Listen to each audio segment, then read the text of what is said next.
Good morning, everyone. I am Jim Pfeiffer. I'm the Executive Director of the Regional Water Authority. Welcome to today's Coffee and Conversation with John Watts. First, I'd like to tell you a little bit about the Regional Water Authority.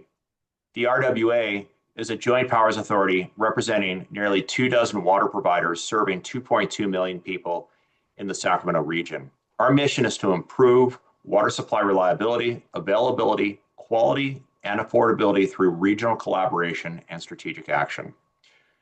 You can learn about our organization and our initiatives at RWAH2O and sacwaterbank.com.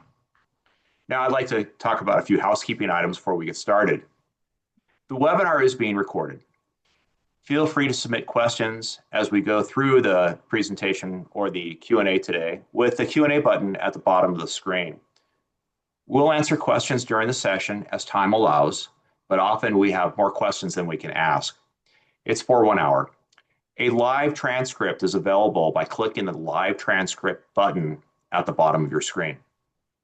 And now I'd like to introduce your host for today's conversation, Michelle Banonis. Michelle is RWA's Manager of Strategic Affairs, leading policy efforts both at the state and federal levels. Her work includes advancing RWA member interests, including updates to the Bay Delta Water Quality Control Plan, implementing ESA, or the Endangered Species Act, and decisions on water supply allocations and funding. With nearly 25 years of experience in water, engineering, ecosystems, and law, Michelle brings a strong technical and regulatory background to some of our region's most complex water challenges. Thank you, Michelle. Thank you, Jim. It is my distinct pleasure today to introduce John Watts. John Watts is Water Policy Counsel to Senator Alex Padilla. He advises on federal water policy, infrastructure, environmental protection, and tribal water issues. He previously served at the Bureau of Reclamation and spent over 20 years with Senator Dianne Feinstein, helping shape major bipartisan water legislation. Earlier roles included the Senate Energy Committee and U.S. Department of Justice. He holds a law degree and a master's in environmental planning from UC Berkeley and a bachelor's degree in history from Princeton. Before we get rolling with John, I just want to remind you again, if you want to submit any questions today, please use the Q&A button at the bottom of your screen. And I also want to say before we get started, we received a lot of really excellent questions from audience members ahead of time. I really want to extend a thank you to everyone who put in the time to submit them.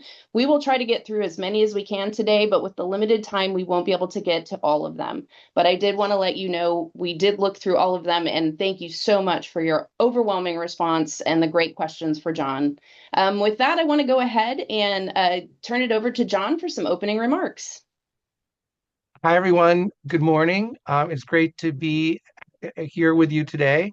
And I want to say I'm sorry you're actually not here physically, because last night and this morning were like the 2 days of beautiful weather DC has every year. And so now it's gone. If you come back here in the summer, it will be really hot and humid. But anyway, I'm really glad to have this opportunity to talk to you all. I thought I'd start out by talking about a few of Senator Padilla's water priorities, which I've been working on, and maybe that'll segue into some good conversation. Some of you may know one of Senator Padilla's big, longstanding water priorities is a water affordability program, sometimes known as the Low-Income Household Water Affordability Program. And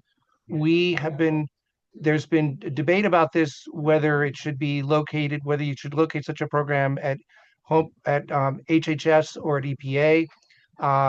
We have been working this year with Senator Blunt Rochester, and because there's an opportunity to potentially move authorizing legislation, there's an EPA water reauthorization bill that the Senate's moving.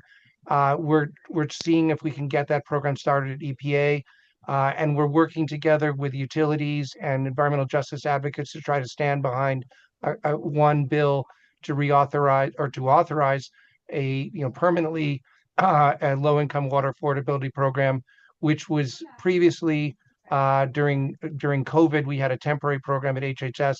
We think it's really important, given the cost of water and wastewater is increasing by about double the the rate of inflation, we think it's really important to get such a program started and then try to expand it. EPA has estimated we have a $5 to $9 billion annual need for that program. We'd really like to get that started. Also in the reclamation space, Senator Padilla has introduced two bills, the More Water Act and the Grow Smart Act. A few things about those bills. On the More Water Act, there's a few key ideas behind that. It would reauthorize programmatic authorizations for large-scale water recycling and environmental restoration, and also create a new conveyance programmatic reclamation funding program. One of the key ideas is this idea of programmatic authorities.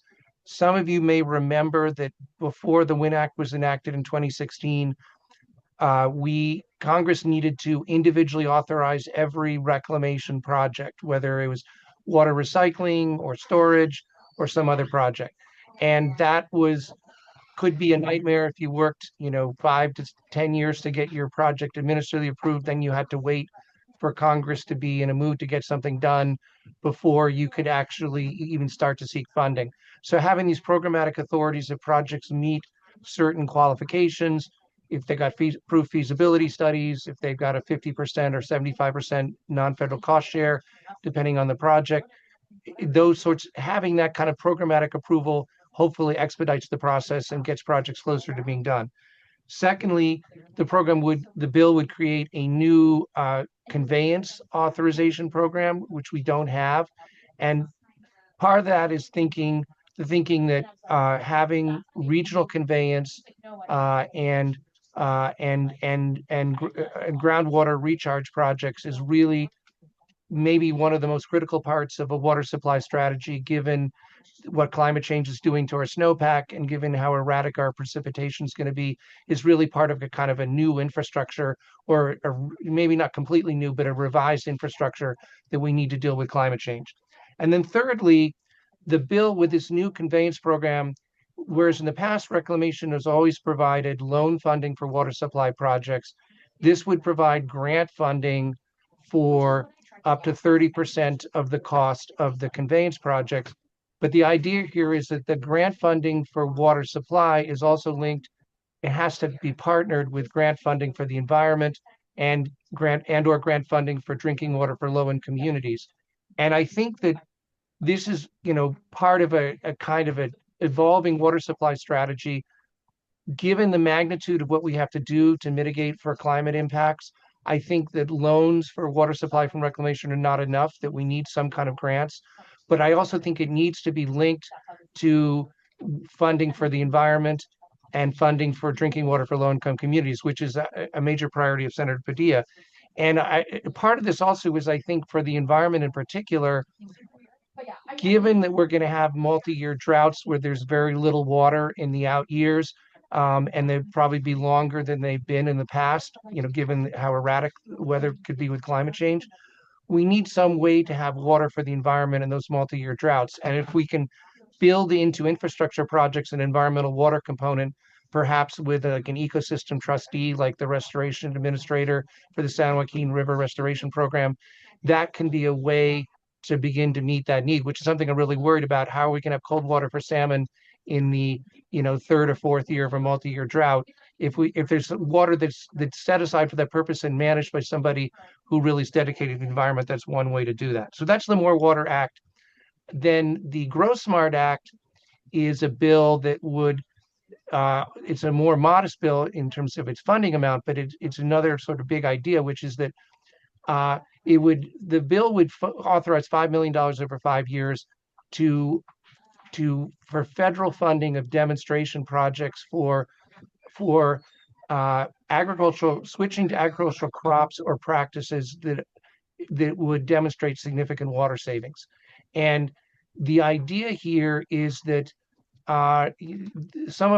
given the magnitude of our water supply shortages, some of the lowest cost, there have been recent studies, there's a study in the journal, I think it was of American Water Resources Association, that suggested that agricultural water efficiency projects are some of the lowest cost strategies, maybe in the hundreds of dollars per acre foot, like $300 to $500 instead of thousands of dollars per acre foot, which, given the cost of new construction, a lot of new infrastructure has been. and or has become. And the idea here is that if we can look at maybe lower water use crops or practices, like hydroponics or agrovoltaics, and we can test them out on a voluntary basis with federal funding and demonstrate, how much water do they use, how much, how much the farmers still profit, how much local employment is maintained. The bill would only fund practices that keep farmland in production, except perhaps for summer fallowing. It's not about buy and dry.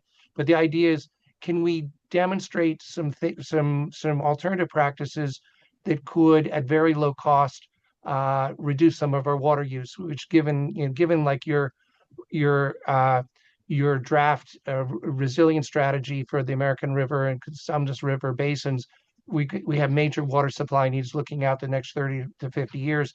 And part of the idea is it could be a win-win, because some of these strategies are so low cost, municipalities could and industry could invest in them, and there could be, there could be a substantial profit for the farmers in terms of extra water turned back to saved to them, or they simply get paid more than the cost of what it takes them to invest in these lower water use strategies, so that there's a benefit to them. They also have a way to keep their land in production over time, even if water is less available.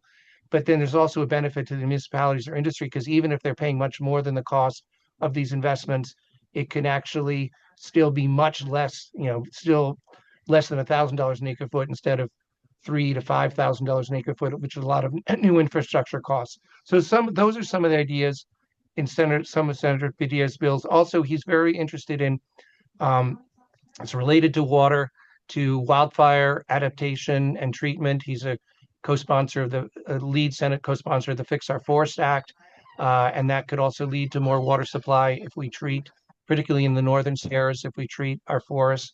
And then he's also interested in the broad climate space, in finding ways to actually build transmission and renewable energy infrastructure, including permit streamlining where appropriate, and also establishing permit certainty for some of those projects so they can't be revoked by a hostile administration.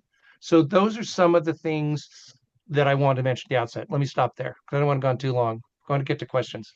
No, that was excellent. And I think, honestly, you ticked off probably 3 or 4 of the questions we received ahead of time from the audience. So home run out of the gates. I appreciate that, John. That's wonderful. I do want to ask you a little bit about your background, just because I'm curious, and I know our audience is probably curious too. Can you tell us a little bit about your background and actually what led you to focus on water policy? Well, I would say, number one, thank you, Dianne Feinstein, because becoming her staffer, she's so passionate about water. It had to become the number one thing I worked on. My dad was a lawyer. We always had legal type discussions, arguments at the dining room table at home. So for a long time, I was never going to be a lawyer because I wasn't going to be like my dad. But as I went to Berkeley for city planning, land use and environmental planning grad school, realized that I took a class. I realized that I actually really liked law, and I could combine environmental planning with law. Could be more interesting for me. And so I did go to law school at Berkeley, and then I worked for the Justice Department, the U.S. Justice Department, in the Environment Division for 6 years, which I loved. It was great training. On the Hill, all that matters is how many votes you have. So you don't have to be as principled necessarily, but if you're arguing before a federal judge, you really have to figure out, what's a good argument. And that was great training in the environmental laws. But I really always wanted to do policy, so I came and worked for Senate Energy and Natural Resources Committee in 2001 and 2002. Worked on forestry and other natural resources issues. But then it was only when Senator Feinstein hired me at the beginning of 2003 that I really started to work on water. I loved the opportunity to work on water, and it was great to work for her for so long because she cared about the issue so much and was a real problem solver. And thankful we are that you work on water, so thank you. The first question I want to jump into in a relatively substantive nature is from Candriel Clark with Citrus Heights Water District. And her question is, What is your perspective on opportunities for funding or collaboration between agencies across the water sector, despite the growing shifts in political priorities, budget uncertainties, and near-term elections happening at the federal and/or state levels? Yeah. So like, how do we get anything done given how partisan Congress is? Um, you know, I feel like that there's clearly a huge need for water supply, and I think in Congress, it's critical to build a coalition, bipartisan coalition that supports a variety of projects, and to do so in a way that still maintains environmental protections and safeguards. When Senator Feinstein was the Senate lead on the WIN Act in 2016, which included a very controversial operations provision that really was not that heavily implemented. To me, the more significant part was the infrastructure authorizations, the programmatic infrastructure authorizations.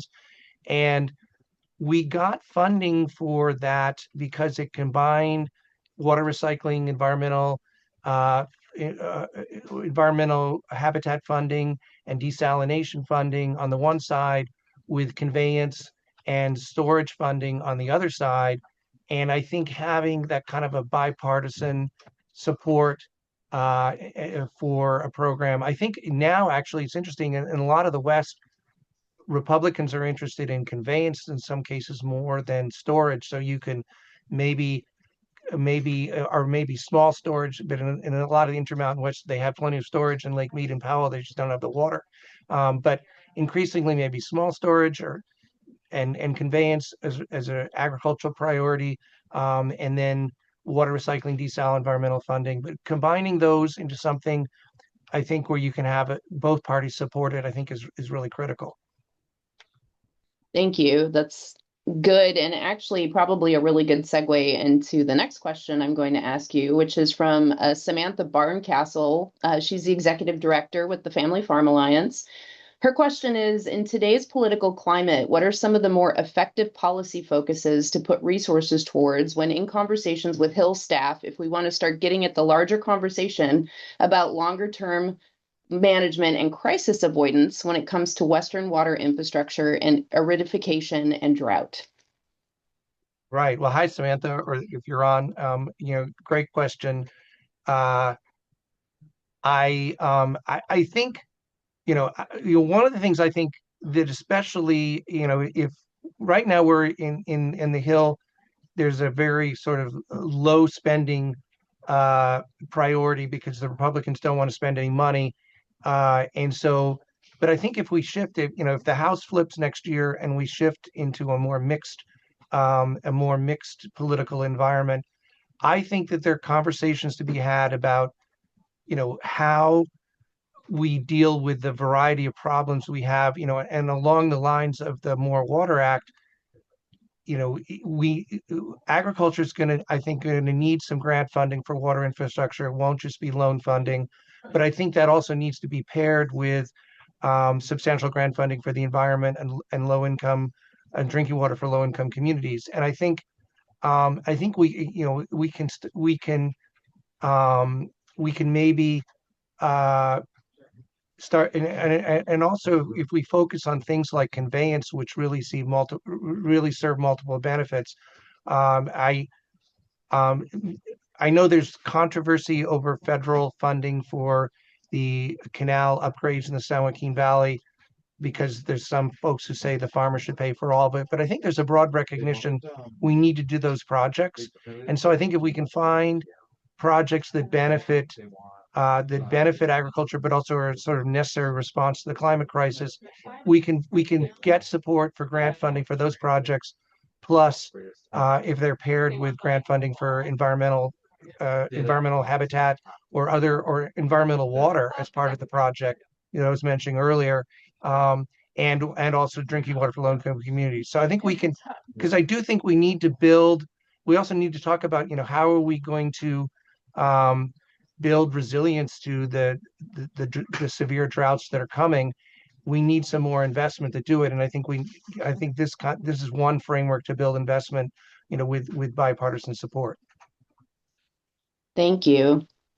So we do have, I know folks registered for this webinar from our lower Colorado region. And so getting to a question related to that area, can you provide us any insight on the status of the Colorado River issues and give us your perspective on how a solution should be or will be developed?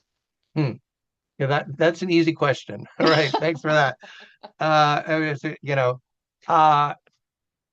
so what I would say is, I mean, and it's no surprise, it looks like we're very likely headed for litigation, probably a compact call brought initially by Arizona, uh, and there are big differences in the legal interpretation of the compact, which may make it hard to reach agreement without having some Supreme Court litigation, which is going to be a big problem. I think that we need to keep moving forward even despite that. And there was a briefing. The Assistant Secretary Andrea Travnik, and the Acting Commissioner Scott Cameron briefed the 14 Colorado River Basin senators yesterday afternoon. And the senators had a lot of interest in, even if there's going to be litigation, we have to find ways to fund projects to move forward in the meantime. We need to fund in the Upper Basin ways to set up conservation programs, and there's been a big fight over whether they have to be mandatory, but there is interest in, I think, all the states in setting them up. And so federal funding for those programs, I think, is critical. And then federal funding for a whole range of projects in the lower basin, including, there's some things that have not been front or top of mind, like brackish water desalination. Department of Energy's National Alliance for Water Innovation believes they can do brackish desal at $1,000 an acre foot, which is like a quarter of the price of ocean desal. We'll probably end up doing some ocean desal, but if we can find lower cost methods, there's a lot of brackish groundwater in Arizona, and also some in other parts of the Colorado River Basin. Funding projects like that, and funding some temporary projects, summer conservation projects like we've done. But even if there's impasse between the upper and lower basins, we still need to keep negotiating within the lower basin over how we meet the 1.5 million acre foot conservation total that we've set. And so we need to really work with Arizona on that. And then we also need to figure, and federal funding would be helpful. I think that some of these it's not an immediate solution, but the Grow Smart Act that I mentioned before could be helpful in looking at ways that we can fund projects to work with agriculture to reduce agricultural water use in ways that is respectful of and economically beneficial to farmers on a voluntary basis. If we can do demonstration projects, that'll take some time. Those are a variety of things we need to do. Thank you. So we have a question that came in the Q&A from Brian McCauley, and his question is, and this is actually tearing off of, I think, what you said before about the More Water and Grow Smart acts, but I think this is a good tear off of those prior questions. He said there are substantial programs to fund capital improvements to solve water and wastewater related issues, but there is limited funding to support ongoing operations and maintenance. We often find that ratepayers cannot support the increased O&M that comes along with these new capital improvements, e.g. new treatment systems. Can you speak to how the water affordability bill may mitigate this issue? Sure. So the water affordability bill would provide federal funding for households that are generally at less than 80% of the median household income in a state or in a metropolitan area, or less than 50% of the poverty line in terms of their income.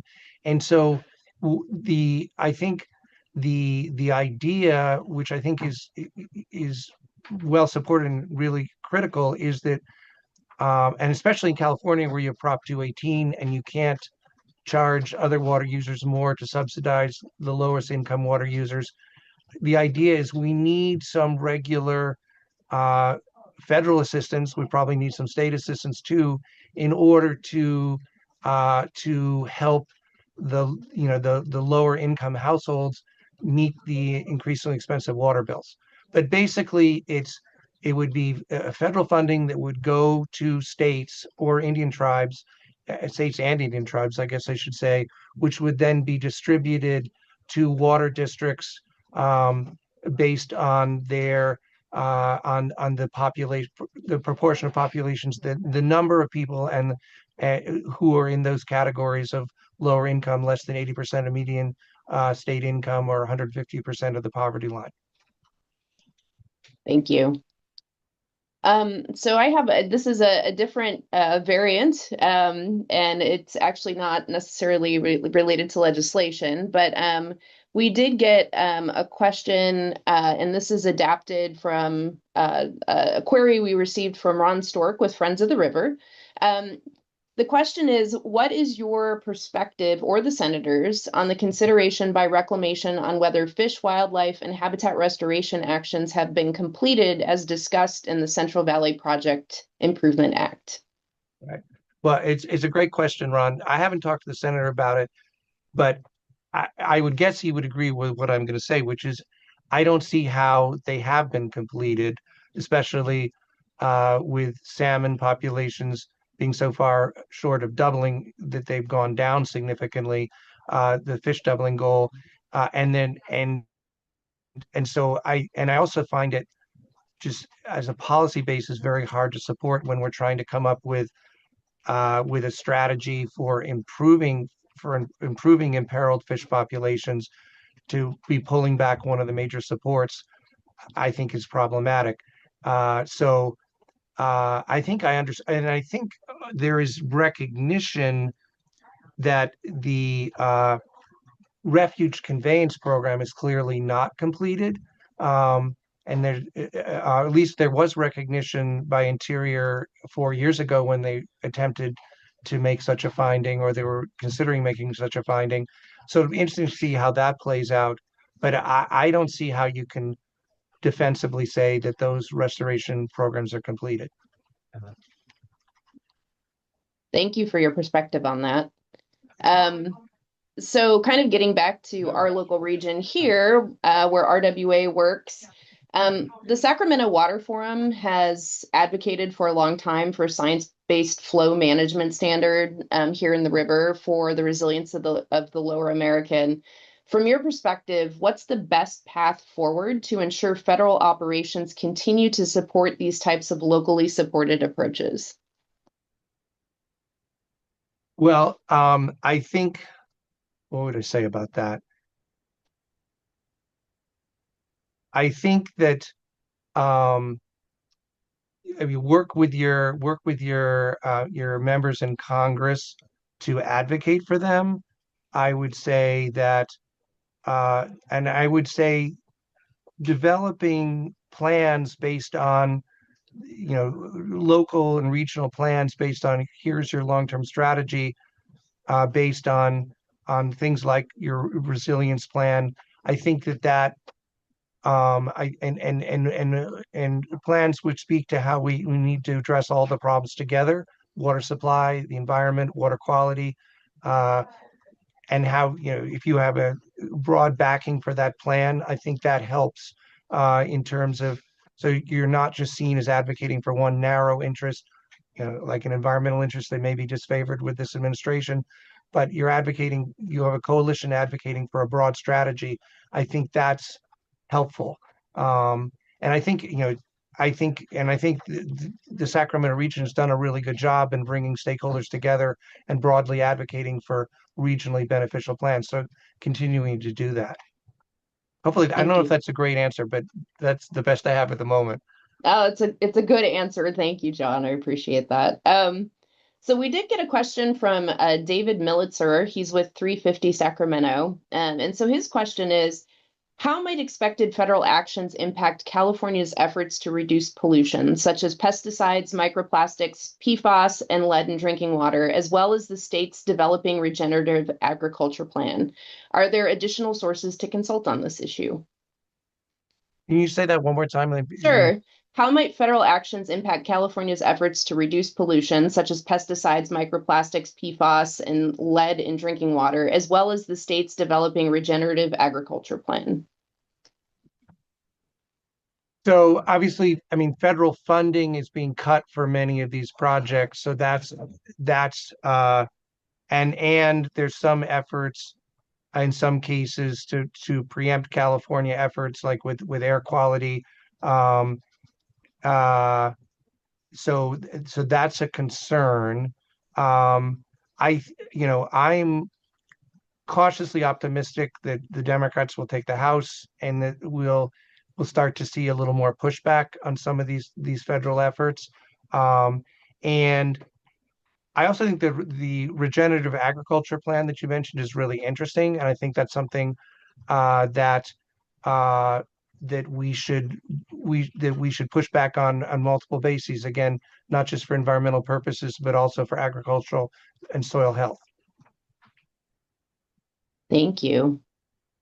So this next question is from Jerry Brown, the Executive Director of Sites Project Authority.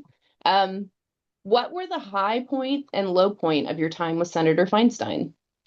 Well, I can say one of the low points was when, and this is something if you ever know anyone in Stafford, they should never do. So there was there was there was one time when I had previously urged the senator not to do something. It actually was it had to do with an allocation method and a cap and trade bill, and she did it anyway because another staffer recommended it. And then the other staffer left, and an opponent of this strategy came into the office and said to the senator, "This is a terrible idea." And why did she do it? And she turned to me and she said, "Why did you do this, John?" And so I then said to her, "I didn't do this. I argued against it. I urged you not to do it." Which was showing up the senator in presence of constituents, which is not a good move. She Oh, was no. really mad at me about that. So luckily she didn't fire me. So and there were a number of times actually which were low moments where I thought I was going to be fired because she opposed something I did, but she actually was quite loyal to staff. So even if she was angry with staff, she didn't fire them. So that was good. So another one was simultaneously a high moment and a low moment. I think was the 3-year saga to pass the Win Act from 2014 to 2016.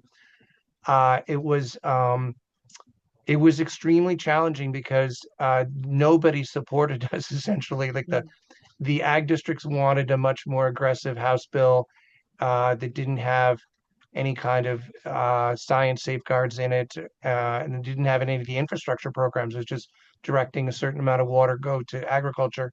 And then but the environmentalists hated the operations provision, and the senator was mad. Everyone was criticizing her, and but we kept plowing ahead, and then it was actually a controversial denouement too, because Senator Feinstein supported Representative McCarthy in putting this provision in what Senator Boxer's last bill that she was chairing in Congress, a WORDA bill, and so that was also very contentious. But so it was a series of low points leading up to a high point in that we finally got this programmatic authorization for water recycling, desalination, environmental restoration, other programs authorized. And I remember a water recycling advocate said, "It's only $50 million over 5 years for water recycling. Why did you even do that? There's nothing in it." But because we got it authorized, we had an authorized program that then could be included in the bipartisan infrastructure law. They weren't creating new programs, but were willing to put $1 billion into water recycling for this authorized program. So it was very satisfying to finally get something through after 3 years of extreme pain. So Thank you. Yeah, and we're certainly appreciative of that in our region, as some of that funding did go to fund development of the Sacramento Regional Water Bank. So we do appreciate that. I also wanted to ask you, this is kind of more of a perspective question. So how would you compare water policy conversations in the 1990s to what you're seeing today? well, there are extra challenges today. So we didn't have climate change as which is the primary lens through which I see water policy now. It was, obviously climate change was occurring then, but it was not as apparent the degree to which it was occurring, and we had less detail on how it was going to work. So that was one big difference. It was a less partisan time. And I wasn't really working on water policy in the 1990s. I should say in the 2000s, maybe the early 2000s. And then it was less partisan, and the absence of climate change as a major consideration. I would say those are probably the two biggest changes.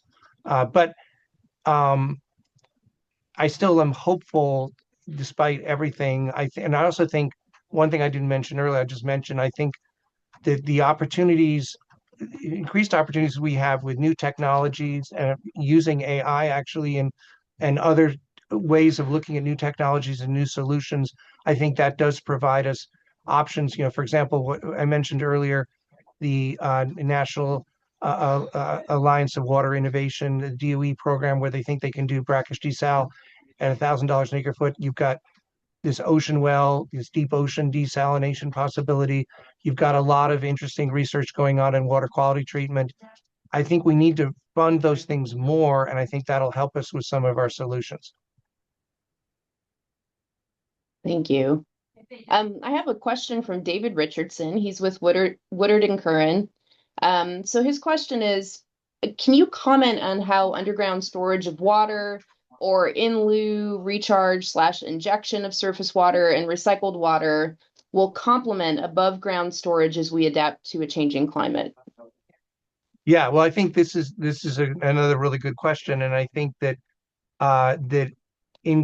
increasingly, because of and this is described, I think, in your draft resilience report, the timing shift in when water is available, that we'll have much more water available in February and March with these big atmospheric rivers coming through, and also with early snowmelt, and then much less water available with a sort of gradual runoff of snowmelt in May and June, and maybe late April. And because our water is going to be available in these few big bursts, we do need some storage facilities to store them temporarily, but we especially need improved conveyance and groundwater storage in order to take some of the peak flows, which may be more. Certainly, flowing out to the ocean is important for fish, but if you have some of the highest peak flows are going to be more valuable for storing for the future, both for human use and also to have environmental water for the back end of those droughts. So I also think the groundwater conveyance and groundwater is one of the more affordable water supply options, given the magnitude of water involved.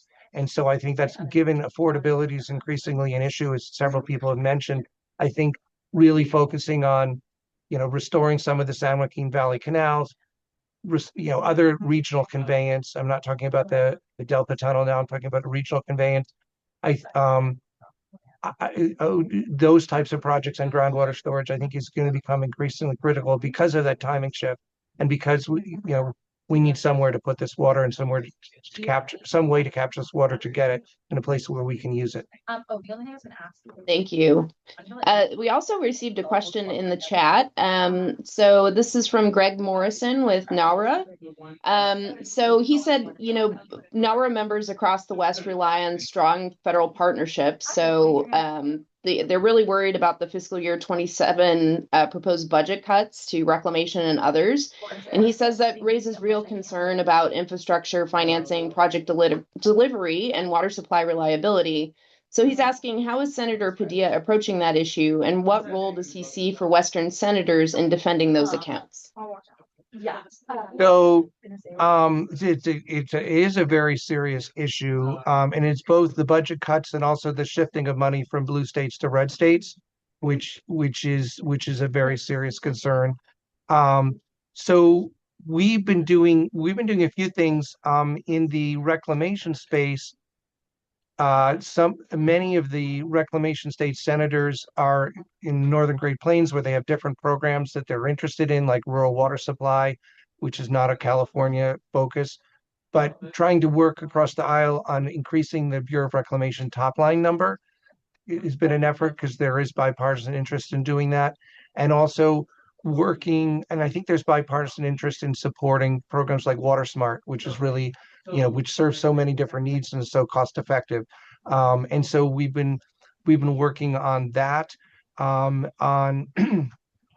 in the Army Corps space, trying to have actually appropriations bills that have where the report language is codified. We're also doing that in reclamation space, so that if increasing Congress's role in actually how programs are implemented. So Congress is now not just suggesting but directing that programs be spent, the funding be spent on specific projects, so that we actually so that there's less there's we're not going to eliminate it, but there's less imbalance between blue states and red states.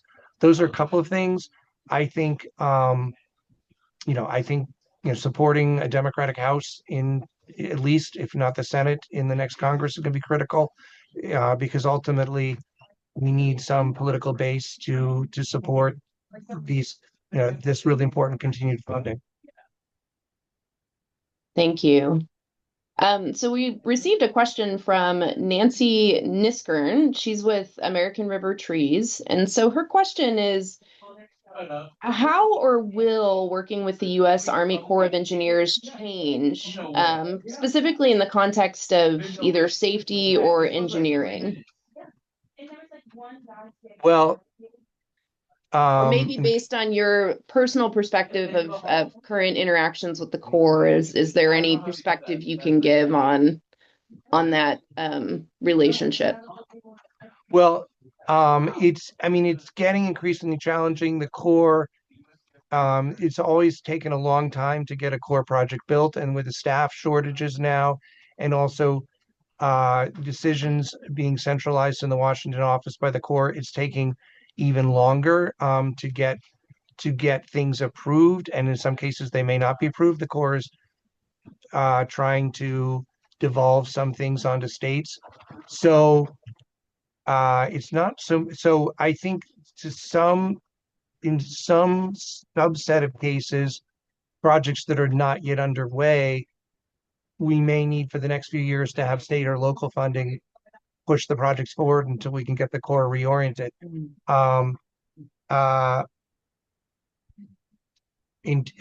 Which is frustrating, but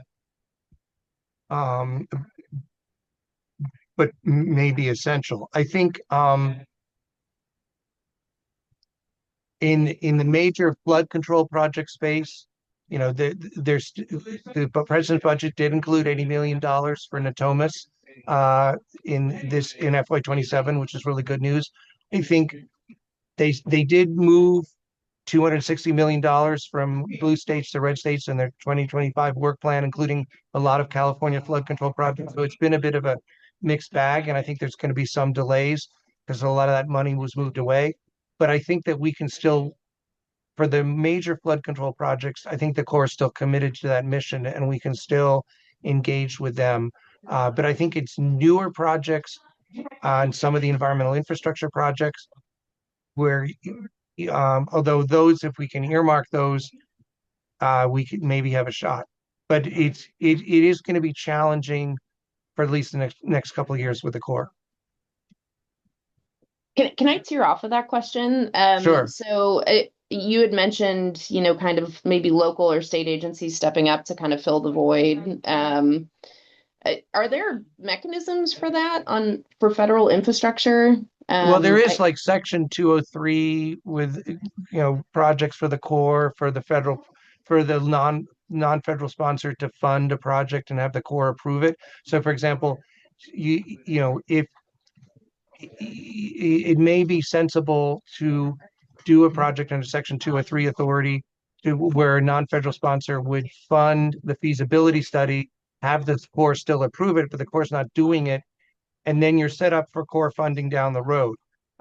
You still want to have some Corps involvement. I'm not saying, for the most part, that we're going to give up on having Corps involvement, because I do think the Corps' mission, the flood control mission, especially, and the ecosystem restoration too, they're more important than ever. And I'm hoping the pendulum will swing back because there's such a great need.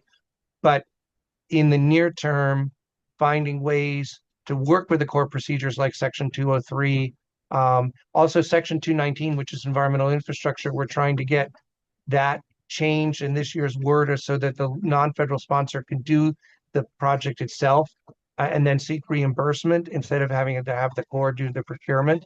And that would be a way to do things faster. In some cases, you may not get full reimbursement, but I think it would be more efficient to have the non-federal sponsor do the project itself if we can get that through, which I'm optimistic. So those are a couple of mechanisms for the non-federal sponsor to do the study, simply have the Corps approve it, or to do the work itself in the environmental infrastructure context. Thank you. So how might federal staffing levels and capacity constraints affect permitting timelines, project reviews, and reservoir operations? It's going to make them slower, and it's just a reality. In reservoir operations, we're big believers in VERO and flood control manual updates. So we're trying to keep those programs very much funded. But a lot of, I was at the Department of Justice in the Environment Division. I'm heartbroken at the, dismantling of that division. And I also was at Reclamation as a political appointee in 2024. And I really feel for my colleagues who are still there. It is really challenging, and there's some people there who are so super committed. I really admire them because they're sticking it through. People like Adam Nichols, the acting regional director, Don Ports, who runs the San Joaquin River Restoration Program for Reclamation. There are a lot of, but the finance section of the regional office lost 80%, or at least 80% of their staffing capability. So it's just going to take a lot longer. And I think we need to work in a bipartisan fashion, urban districts, on critical projects to really get reclamation to find a way to get them done at some point, even if it takes longer. Okay. Thank you. It's definitely a challenging time. I do want to ask, you had mentioned, kind of the concepts of getting bipartisan support behind a lot of these programs by having sort of these multi-benefit, faceted sort of initiatives. Where, kind of along those lines, where would you see that bipartisan support still exists for water infrastructure, and where are the biggest gaps? Where do those gaps still remain? Well, there's strong bipartisan support for the state revolving funds. I think it's going to be at a reduced level because we don't have the bipartisan infrastructure law boost, and that's going to be painful when that goes away. But there is strong bipartisan support for that, and one good thing about that is it's formula based, so that you don't have a blue state, red state funding shift. I think we have some work to do with reclamation. Senator Feinstein no longer being the Energy and Water Development Appropriations Subcommittee chair or ranking member. We don't have a strong Western presence on the Appropriations Committee, and so we need to rebuild that support, and also with the Republicans no longer having senators from states like Arizona and Colorado, we need to build support with states like Utah and Texas, which have not been as engaged, but really should be. So we need to build that, looking at other states with major comprehensive Western water needs. I think Texas is the first biggest, but Utah also has huge needs and increasing challenges with Great Salt Lake that they're really starting to deal with. So I think that there's some opportunities there, but it's going to take some time. I think with the Corps, I think I think there is some opportunities to try to build support for programs like WIFIA, although the administration has been very slow in approving many of and that's actually that's more EPA. Oh, the core WIFIA is even slower. Administration's been slow in approving a lot of blue state projects, but I think we just need to keep pushing and pushing on our really critical projects. Got it. Thank you. So, what operational changes do you think we're going to see in the Central Valley project from now into the future? And how do you think those changes affect water providers, environmental flows, and regional reliability? Well, I think the big question mark, we had the Action 5 for the operation of the CVP under the 2024 biological opinions. There's going to be a big question what happens with Initiative 6, which is the effort to actually revise. Action 5 was to work within the BIOPS. Initiative 6 would be to do a longer term revision of the BIOPS. That's a big question. The president has this executive order to maximize water supplies in the Delta, and so I think there's going to be a big push for an aggressive Initiative 6, which I think the state's going to have real problems with. So how that plays out is a big question mark. And things like carryover storage at Shasta and Folsom are big issues, and we'll see how that gets implemented. And with the very little snowpack, that's a challenge. We don't want to see too little carryover storage heading into next winter. And so have to monitor that too. So I think, I think those are a couple of big things to watch. And we will be watching very closely. I mean, do you agree with that, Michelle? I should let you say something now, maybe for a moment. This is your time to shine, John. Oh, no. It's boring if I just say things. I have all sorts of opinions, but we're here to listen to yours I'm today. sure you do have a lot of I opinions. appreciate that. Actually, though, tearing off of that, I guess, how are federal agencies approaching collaboration with states that have differing policy priorities? Well, I think it depends on the issue. I think that, in some cases, like California's climate mitigation strategies, they're simply trying to stop us from doing it, right? And there's an effort to label it a Green New Scam and stop it. I think that the state has on issues like under Action 5, moving water out of the Delta. I think the state has been trying to find ways to find some flexibility, but to avoid having the administration really violate the biological opinions or the state's incidental take plan and create a real problem. So I think there's been on some subjects, there's still some effort to cooperate or collaborate. And one good thing about water is that, the effects are real. And so you need practical solutions, and in managing the CVP and the State Water Project, if there isn't collaboration between the state and the feds, everyone's going to suffer at some point pretty soon, or the courts will come in and enjoin things and make it much harder to manage. So that I think there is still some opportunity to collaborate on some of those places where there are real practical immediate consequences. Got it. Thank you. So I guess, this kind of maybe talks a little bit about how you've kind of seen things change from the 2000s till today, but how has your thinking or the collective thinking sort of changed on water policy over the course of your career?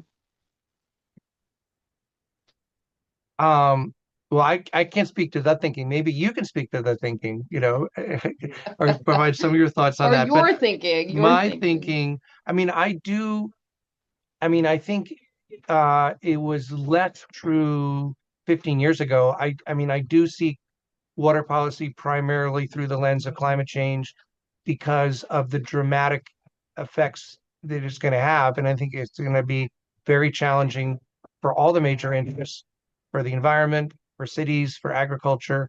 And so, how do we avoid those worst effects? How do we find affordable ways to make up our water supply deficit? How do we plan for maintaining water for fish, especially um, in the out years of a drought when there's going to be very little water around, and the priority is going to be to provide water to people because there's so little water. So, you know, ha can we find dedicated ways to provide water for the environment in those settings?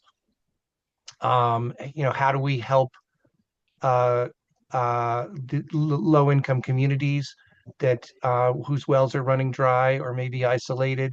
We need, we need to come up with concerted programs to make sure that all Californians have drinking water and are not forced to rely on bottled water for years on end, other than a brief crisis.